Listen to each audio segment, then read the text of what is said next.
नमस्कार दोस्तों, जय हिंद।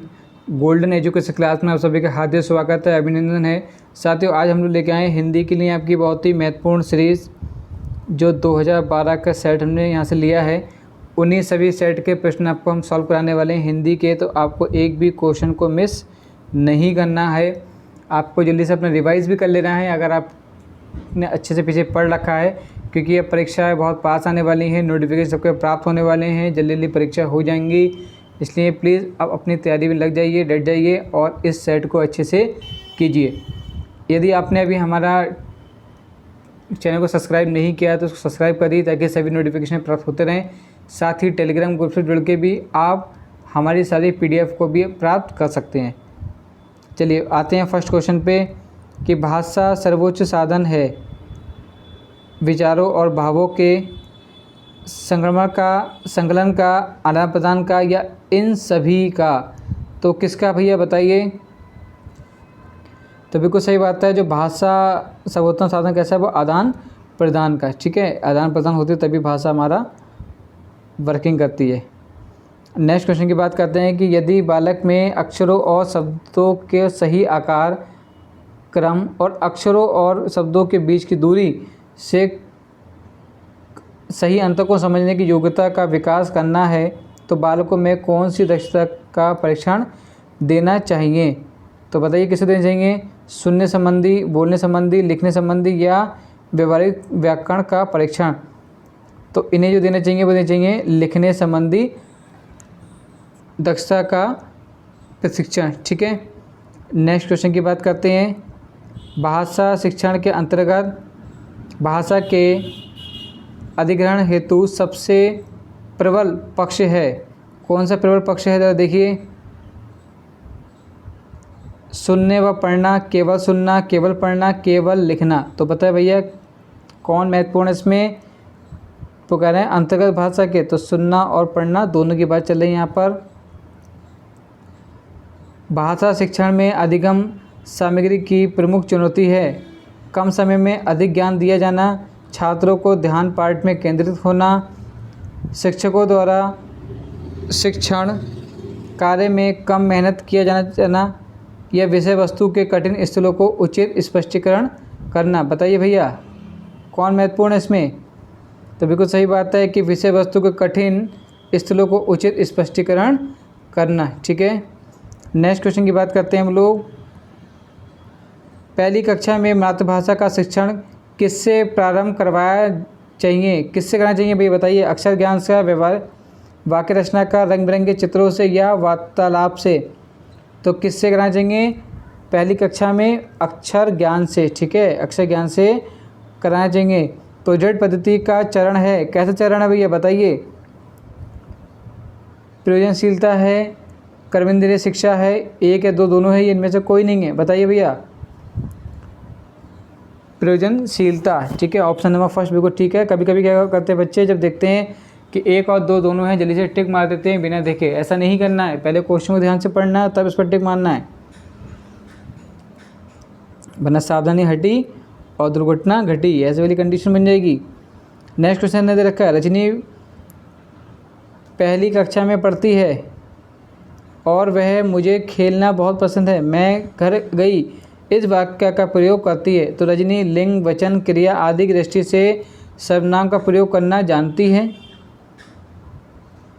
वह केवल सर्वनाम का ही प्रयोग जानती है, वह केवल लिंग दृष्टि के सर्वनाम का प्रयोग जानती है, वह केवल मैं और मुझमें वाले वाक्य का प्रयोग जानती है। तो ऑप्शन नंबर ए बिल्कुल यहाँ पर करेक्ट हो जाएगा।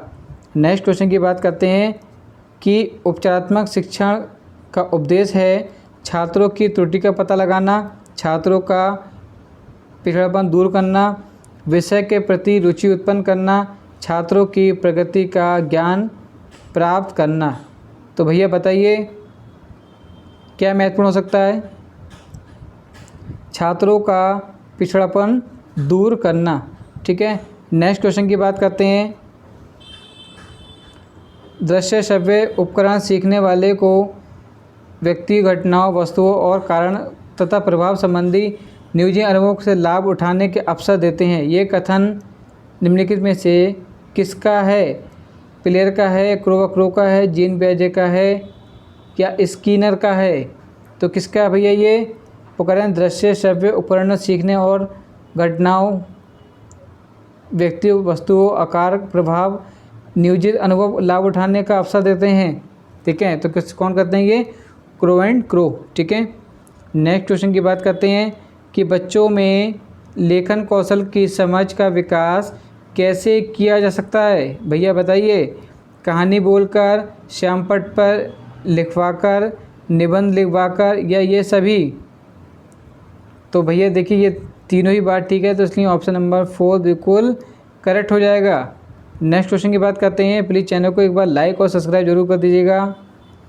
राधिका अक्सर लड़का को लगा कमाई होने लगी, कमाई होगी जैसी गलतियां कर बैठती है, ये किसको संकेत करती है? राधिका ध्यान से नहीं लिखती, उसके लेखन के स्तर में सुधार की आवश्यकता है, राधिका को मात्रा का ज्ञान नहीं है, राधिका के विचारों को तेज गति के साथ उसकी लेखनी नहीं चल पाती। तो बताइए भैया, ऑप्शन नंबर 4 बिल्कुल करेक्ट हो जाएगा। नेक्स्ट क्वेश्चन की बात करते हैं कि तीव्र बुद्धि बालकों का उच्चारण और शब्द भंडार अधिक होता है। ये किसने कही है? वो कह रहे हैं तीव्र गति के बालकों का उच्चारण और शब्द भंडार कैसा होता है? अधिक होता है। टर्मेन ने कहा है, फिशर ने कहा है, यम्मा ने कहा था, ये सभी ने कहा था। किसने कहा था भैया बताइए? तो ये जो बात कही है ये इन तीनों ने ही कही है। ठीक है, तो इसलिए ऑप्शन नंबर 4 बिल्कुल करेक्ट हो जाएगा। नेक्स्ट क्वेश्चन की बात करते हैं कि प्राथमिक स्तर पर बच्चे किस प्रकार की कविताएं पसंद करते हैं? जो तुकांत ना हो, जो कोई सीख देती हो, जिसमें तथ्यात्मक होता हो, जो अनिवार्य रूप से राजा रानी से जुड़ी हो। तो कौन सा हो जाएगा करेक्ट आपके हिसाब से?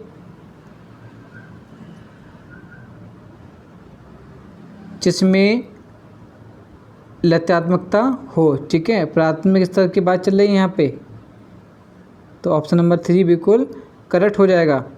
नेक्स्ट क्वेश्चन की बात करते हैं।